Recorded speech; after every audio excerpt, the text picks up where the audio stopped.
நான் அதிர்ந்து போன ஒரு விஷயம், நீங்க அரசமைப்பு சட்டம் உருவாக்குவதற்கு அரசியல் நிர்ணய சபை உருவாக்குறாங்க.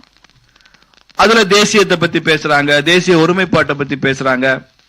இந்திய தேசியம் என்பது பாரதிய ஜனதா கட்சியில இட்ஸ் எ கல்ச்சுரல் நேஷனலிசம் என்று சொல்கிறோம், பண்பாட்டு தேசியம் என்று சொல்கிறோம். அரசியல் என்பது அரசியல் ரீதியாக வெள்ளக்காரன் ஒன்றிணைத்தது என்பது சமீப ஆண்டுகள் இருக்கலாம்.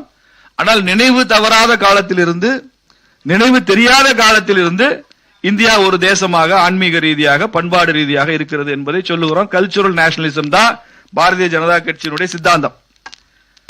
இப்போ நாம பின்பற்றி கொண்டிருப்பது வழக்கு நடைமுறைகள்ல கான்ஸ்டிடியூஷனல் நேஷனலிசம், அரசமைப்பு தேசியம். இது அரசமைப்பு சொல்லுகிறது இது ஒரு நாடுன்னு, அரசமைப்பு சொல்லுகிறது இதுதான் தேசிய கொடி, அரசமைப்பு சொல்லுகிறது இது தேசிய கீதம். இது இந்த மாதிரி சிஸ்டத்துக்குள்ள நாம யாராவது தேச விரோதமா பேசினா தண்டிக்கலாம். அப்படி ஒரு கான்ஸ்டிடியூஷனல் நேஷனலிசம் உருவாயிருக்கு. அது உருவாகி 1950க்கு அப்புறம் நடந்து கொண்டிருக்கு. அப்ப தேசியம் என்ற வார்த்தை நமக்கு தெரியும். கம்யூனிஸ்டுகள் தேசிய கருத்தை ஏற்றுக்கொள்ளாதவர்கள் சர்வதேசியம் பேசுவாங்க. அவங்களுக்கு தேசியத்தில் நம்பிக்கை கிடையாது. ஏன்னா ஐரோப்பிய நாடுகள்ல தி நேஷன் ஸ்டேட்ஸ் உருவானதுக்கு அப்புறம் தான் தேசங்களுக்கு இடையே போர் வந்தது, யுத்த வெறி வந்தது, ஆயுத குவிப்பு வந்தது, கோடிக்கணக்கான மக்கள் செத்து போனாங்க. அதனால இந்த நேஷன் ஸ்டேட்ஸ் என்பது இது ஒரு வன்முறை கருத்து என்பது கம்யூனிஸ்டுகளுடைய ஒரு மிகப்பெரிய சித்தாந்தம். நேஷன் ஸ்டேட் என்ற பெயர்ல மக்களை கொலை செய்வதற்கான உரிமை யாருக்கும் இல்லை. அப்படி மக்களை கொலை செய்கிற உரிமை கம்யூனிஸ்டுகளுக்கு மாத்திரம்தான் உண்டு என்பது அவங்களுடைய தியரி. சர்வதேசியம் அது. அதனாலதான் பாருங்க, கம்யூனிஸ்ட் பார்ட்டின்றதான் உலகம் எல்லாம் இருக்கிற எல்லா கட்சிக்கும் பேரு கம்யூனிஸ்ட் பார்ட்டி தான். ரஷ்யால கம்யூனிஸ்ட் கட்சிக்கு பேரு கம்யூனிஸ்ட் பார்ட்டி, இந்தியாலையும் அதுக்கு பேரு கம்யூனிஸ்ட் பார்ட்டி, இலங்கையிலையும் அதுக்கு பேரு கம்யூனிஸ்ட் பார்ட்டி தான். பேர் மாறாது, ஏன்னா சர்வதேசியம். ஆஃப் இந்தியான்னு ஒண்ணு போட்டுக்கலாம், communist party of India, communist party of Russia, communist party of Sri Lanka. அவ்வளவுதான், அந்த சாப்டர் மட்டும் மாறிட்டே இருக்கும். பேர் ஒண்ணுதான் கம்யூனிஸ்ட் பார்ட்டி. ஒரே யூபிஎஸ்ல தான் இயங்குது, அதெல்லாம் சிபிஎஸ்ல தான் இயங்குது. இது சர்வதேசியம். தேசியம் நம்ம பார்த்துட்டோம். இப்ப புதுசா கொஞ்சம் பேர் முளைச்சிருக்கான் தமிழ்நாட்டில், தமிழ் தேசியம். இதுக்குன்னே பிறந்திருக்கான். இது ஆம வேகத்துல போயிட்டு இருக்கு இப்ப தமிழ் தேசியம். ஏன்னா ஆமக்கறி சாப்பிட்டதுனால ஆம வேகத்துல போயிட்டு இருக்கு. இந்த முயல் கறி சாப்பிட்டான்னா முயல் வேகத்துல போகும், குதிரை கறி என்னைக்கு சாப்பிடுறோம்னா அன்னைக்கு குதிரை வேகத்துல போவான்னு வச்சுங்க. அப்போ இந்த தமிழ் தேசியம் என்பது ஒரு கருத்து. அது தமிழ் மொழியை அடிப்படையாக கொண்டது. அவங்ககிட்ட கொஞ்சம் சத்து இருக்கு, சரக்கு இருக்கு, அவனு சில விஷயங்கள் அவங்க எல்லாம் பேசுறாங்க. இதற்கு இப்ப சீமான் பேசுறாரு, அதுக்கு முன்னால மணியரசன் பேசினாரு. அதுக்குன்னு சித்தாந்தவாதிகள் கருத்தியலாளர்கள்லாம் இருக்கிறாங்க. இவங்க தமிழ் தேசியம் பேசினாங்க. அதனால என்னாச்சுன்னா நம்ம நாட்டில் ஒரு புதிய சூழல் உருவாச்சு. தமிழ் மேல பற்று இருக்கிறவன், தமிழை நேசிப்பவன், தமிழ்நாட்டை கொண்டாடுகிற ஒருத்தன் தேசியவாதியா இருக்கவே முடியாது. அவன் தேசத்தை நேசிப்பான், அவன் எல்லா மொழிகளையும் சகோதர மொழிகளாக நினைப்பான். காஷ்மீர்ல இருந்து கன்னியாகுமரி வரைக்கும் எனது தேசம் இதுதான் உரிமை கொண்டாடுவான். அது முடியாது. ஏன்? அவன் தமிழன், எப்படி அவன் இந்தியனா இருக்க முடியும்? காங்கிரஸ் கட்சிக்காரன் அபத்தமா அவன் ஒரு கருத்தை உருவாக்கினான், இந்தியன் ஒருத்தர் இருந்தா அவன் தமிழனா இருக்க முடியாது. ஏன்னா இந்தியான்றது ஒரு பெரிய தேசியம். இல்ல நீ தமிழ்நாடு, கேரளா, கர்நாடகா இப்படிலாம் பேசாத. அப்படிலாம் பேசுறதுக்கான உரிமை உனக்கு கிடையாது. இந்தியா, நாமெல்லாம் ஒரே நாடு, நாமெல்லாம் ஒரே சித்தாந்தம் தான். இதுக்குள்ள நமக்குள்ள பிரிவினை உண்மைதான், நான் மறுக்கல. ஆனால் அந்த அங்கீகாரத்தை கொடுக்க மறுத்தது காங்கிரஸ். காங்கிரஸ் சொன்னது தீசிஸ், நான் இந்தியன் தான் தமிழன் இல்ல என்ற கருத்தை வலியுறுத்தினாங்க. அதனாலதான் இந்திய திணிச்சாங்க. இவன் தமிழ் தேசியம் பேசுறவன் சொன்னது நான் தமிழன் தான், நான் இந்தியன் இல்ல. இதெல்லாம் மாநில கட்சிகள் சொன்னது. இது ஆன்டி தீசிஸ். தீசிஸுக்கும் ஆன்டி தீசிஸுக்கும் நடுவுல அற்புதமாக ஒரு சிந்தசிஸ் உருவாக்கிய ஒரே மகான் ஐயா மாப்போசி தான் இந்தியாவிலேயே. நான் இந்தியனாகவும் இருக்க முடியும், நல்ல தமிழனாகவும் இருக்க முடியும். மாப்போசிக்கு யாரு கைடு, யாரு மென்டார்? வேற யாரு? நம்ம ஐயர்வாள் தான், சுப்பிரமணிய பாரதி தான். அவர் சொன்ன அந்த பாடல், வாழிய செந்தமிழ் வாழ்க தமிழர் வாழிய பாரத மணித்திருநாடுன்னு சுப்பிரமணிய பாரதி பாடினானே, அதை வாக்கியங்களாக பாட்டாக பாடியவர்கள் இந்த நாட்டில் கோடானு கோடி. அதை வாழ்க்கையாக வாழ்ந்தவர் மாப்போசி மட்டும்தான். செந்தமிழை பாட முடியும், நற்றமிழரை பாட முடியும், பாரத மணித்திருநாடு எல்லாம் நேர்கோடு. நான் தமிழர் என்கிற எனது அடையாளமும், நான் இந்தியன் என்கிற அடையாளமும் காம்படிட்டிவ் ஐடென்டிட்டிஸ் இல்ல, காம்ப்ளிமெண்டிங் ஐடென்டிட்டிஸ், ஒண்ணுக்குள்ள ஒண்ணு உதவி செய்கிற அடையாளங்கள். இதை சொல்லுகிற துணிச்சல் அவருக்கு இருந்துச்சு. கான்ஸ்டிடியூஷன் மேக்கர்ஸுக்கே இப்ப தெரியாத ஒரு வார்த்தை. இன்னைக்கும் கூட சுதந்திரம் அடைஞ்சு 75 ஆண்டுகளாக பாரதிய ஜனதா கட்சியினுடைய அறிவுஜீவிகள் கூட யோசிக்காத ஒரு வார்த்தை. யாரு அப்படிப்பட்ட ஆராய்ச்சிக்கு பல்கலைக்கழகங்கள்ல ஒரு பொலிட்டிக்கல் சயின்ஸ் டிபார்ட்மெண்ட்ல எல்லாம் யோசித்து பார்க்காத ஒரு வார்த்தையை ஐயா மாப்போசி பயன்படுத்தி இருக்கிறார். அவரை பெரிய அளவுல ஆராய்ச்சி பண்ணணும் எதிர்காலத்துல. தமிழ் தேசியம் என்பது என்னன்னு சொல்றாரு. இந்திய தேசியம் தான் தேசியம். நான் தமிழன், நான் மலையாளி, நான் கன்னட, நான் தெலுங்குன்னு சொல்றது உபதேசியம் என்ற வார்த்தையை பயன்படுத்துகிறார் ஐயா மாப்போசி. Sub nationalism. நான் சவால் விட்டு கேட்கிறேன், இந்த வார்த்தையை இந்தியாவில் வேற எந்த மொழியிலையாவது அவனால் பயன்படுத்தியிருக்கா? இந்தியில யாராவது சொல்லி சப் நேஷனலிசம்.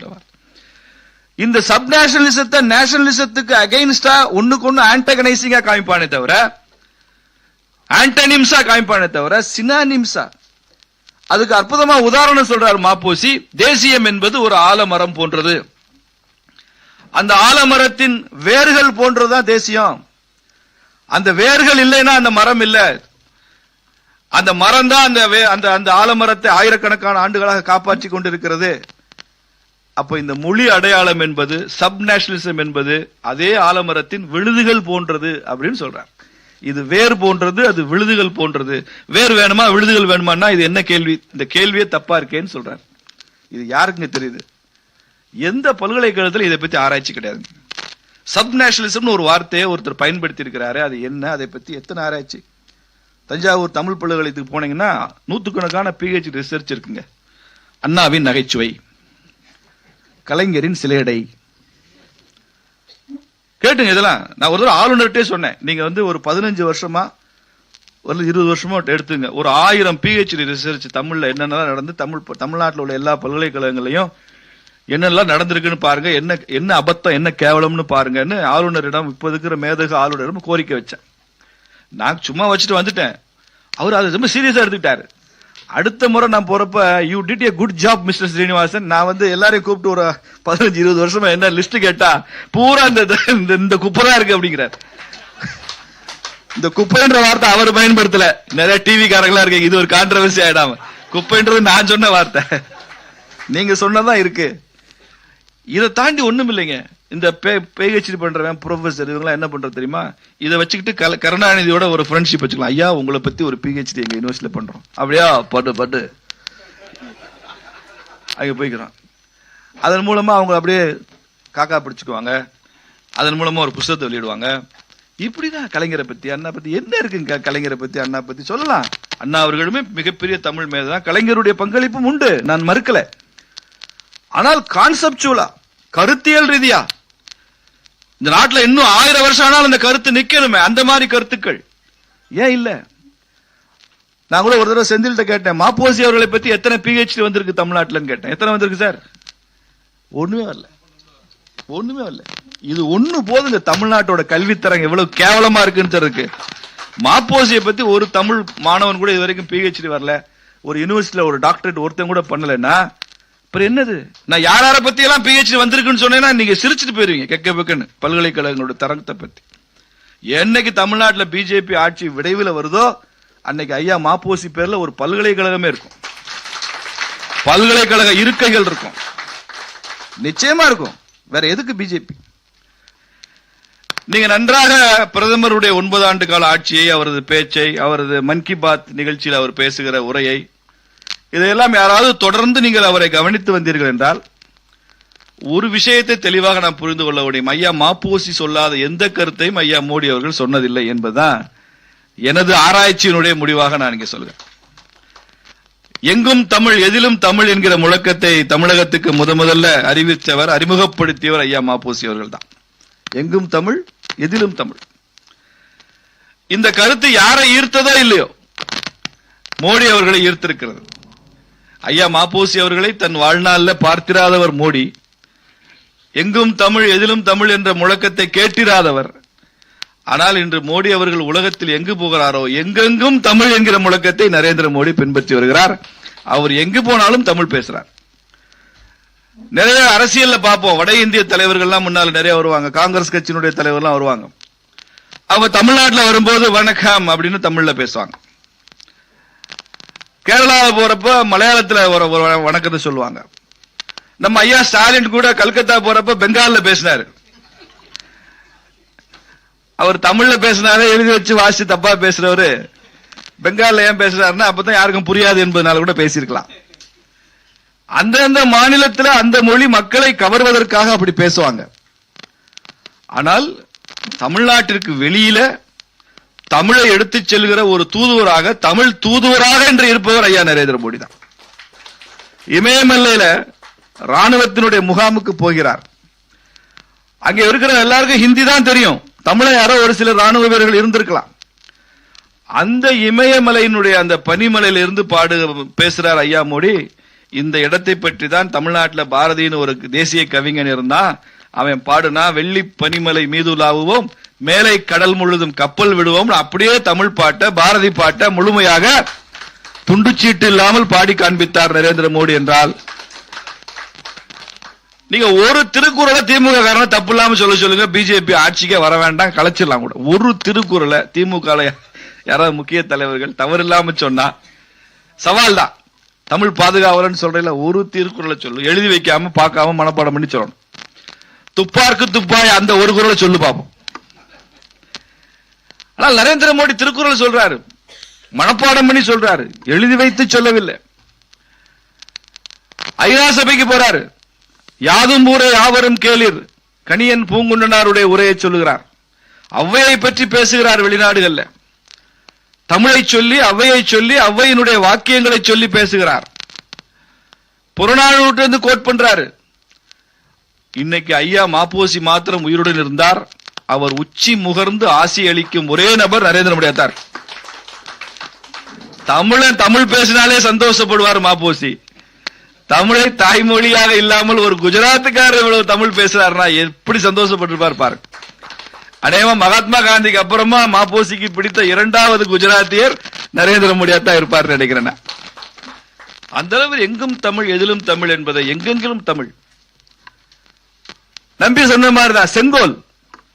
செங்கோல் என்கிற ஏடு முன்னால நூலகத்துல வரும், கிளை நூலகத்துல நான் மாணவனாக இருக்கும் போதெல்லாம் அதை வாசிச்சிருக்கேன். அதற்கப்புறம் RSS சேத்துப்பட்டு அலுவலகத்துல அந்த செங்கோல் ஏடு அப்ப அங்க வாசித்திருக்கிறேன். ஆனால் என்ன பிரச்சனைனா அப்ப எல்லாம் எனக்கு அது புரியாது. ரொம்ப தூய தமிழ்ல, உயர்ந்த நடையில, உயர்ந்த தரத்துல அதெல்லாம் வரும்போது நாம அப்படி பழக்கப்படவில்லையே, அதனால அது புரியாது. ஆனால் இப்போ எப்போதாவது ஒரு பேக் வால்யூம் செங்கோல் கிடைச்சா எவ்வளவு அற்புதமாக இதெல்லாம் எழுதியிருக்கிறாங்க, கருத்து பதிவு செய்திருக்கிறாங்க, ஆச்சரியமா இருக்கும். செங்கோல்னு பேர் வச்சிருக்கிறாங்க. செங்கோல் என்ற பெயர் ஐயா மாப்போசி அவர்கள் தனது பத்திரிகைக்கு வைத்திருக்கலாம். ஆனால் இன்னைக்கு செங்கோல்ங்கிற வார்த்தை it's a pan Indian word. தெரிஞ்சுக்கங்க, இந்தியா முழுக்க அவன் அஸ்ஸாம்காரனோ, பெங்கால்காரனோ, ராஜஸ்தானியோ, காஷ்மீரோ, அவனுக்கு தெரிந்த ஒரு வார்த்தை, தமிழ் வார்த்தை செங்கோல். அப்போ மாப்போசி நடத்திய பத்திரிகைய அவருக்கு பேரே தெரியாம இன்னைக்கு உலகம் எல்லாம் இருக்கக்கூடிய இந்தியர்களுக்கு அந்த செங்கோல் என்ற வார்த்தை மனசுல பதிந்திருக்கு. அது மாதிரி ஐயா ஒரு கருத்து சொல்லுவார். ஆங்கிலம் வளர்த்த மூட நம்பிக்கை அப்படின்ற ஒரு புத்தகம் இருக்கு, சின்ன புத்தகம் தான். நீங்க விறுவிறுன்னு வாசிக்க ஆரம்பிச்சீங்கன்னா ஒரு மணி நேரத்தில் வாசிச்சலாம். அந்த புத்தகத்துல ஆங்கிலம் எப்படி உலக மொழி இல்லை என்பதை பற்றி நிரூபணம் செய்கிறார் ஐயா மாப்போசி. நாம நினைத்துக் கொண்டிருக்கிறோம் ஆங்கிலம் உருவாக்கிய, ஆங்கிலம் வளர்த்த மூட நம்பிக்கை அது. ஆங்கிலம் என்பது ஒரு உலக மொழி என்பதே ஒரு மாயை. அது எப்படி பல ஐரோப்பிய நாடுகள்ல ஆங்கிலமே இல்லை. ஆங்கிலம் இல்லாமல் அங்கே எப்படி அறிவியலும் தொழில்நுட்பம் வளர்ந்தது, இலக்கியம் வளர்ந்தது. பல நோபல் பரிசு இலக்கியத்திற்கு பெற்ற பல நோபல் பரிசு பெற்றவர்கள் எல்லாம் ஆங்கிலம் தெரியாதவர்களும் பெற்றிருக்கார். ரோமன் ரோலண்ட் பிரெஞ்சு நாட்டை சார்ந்தவர், பிரெஞ்சு இலக்கிய மேதை. அவருக்கு ஆங்கிலம் தெரியாது, ஆனால் நோபல் பரிசு பெற்றவர். அவர் தான் இந்தியாவை பற்றி, காந்தியை பற்றி, ராமகிருஷ்ண பரமஹம்சர் பற்றி, விவேகானந்தரை பற்றி எல்லாம் அற்புதமாக எழுதியவர் ரோமன் ரோலண்ட். அப்படி ஆங்கிலம் தெரியாதவர்கள் நோபல் பரிசு எல்லாம் கூட வாங்கியிருக்கிறாங்க. அப்படி ஆங்கிலம் என்பதை ஒரு உலக மாயை என்று முதலாக யாராவது இந்தியாவில் சொல்லியிருப்பாங்கன்னா மாப்போசி தான் சொல்லியிருக்கிறார். அவர் சொல்லி 50-60 ஆண்டுகள் கழித்து இன்னைக்கு தேசிய கல்விக் கொள்கை வருகிறது. ஐயா மோடி அவர்கள் தலைமையில் நடக்கிற இந்த ஆட்சி தேசிய கல்விக் கொள்கை NEP அப்படின்னு சொல்றாங்க. பல பேர் நம்மால என்ன பண்றா தப்பா, NEP நியூ எஜுகேஷன் பாலிசிங்கிற. நியூ எஜுகேஷன் பாலிசி இல்ல, இது நேஷனல் எஜுகேஷன் பாலிசின்னு சொல்லணும். யாராவது பிஜேபி காரங்க இருந்தா திருத்திக் கொள்க, தயவு செய்து திருத்திக் கொள்க, ஆதித்யாவும் திருத்திக் கொள்க. புதிய கல்விக் கொள்கை இல்ல, தேசிய கல்விக் கொள்கை. அந்த தேசிய கல்விக் கொள்கையில மொழி பற்றிய விவரங்கள் வரும்போது அந்த கல்விக் கொள்கை மிக திடமாக அறிவிக்கிறது ஆங்கிலம் உலக மொழி என்பது இட்ஸ் எ மித் என்று அறிவித்திருக்கிறார்கள். இதை மாப்போசி 50 ஆண்டுகளுக்கு முன்னால சொல்லியிருக்கார்.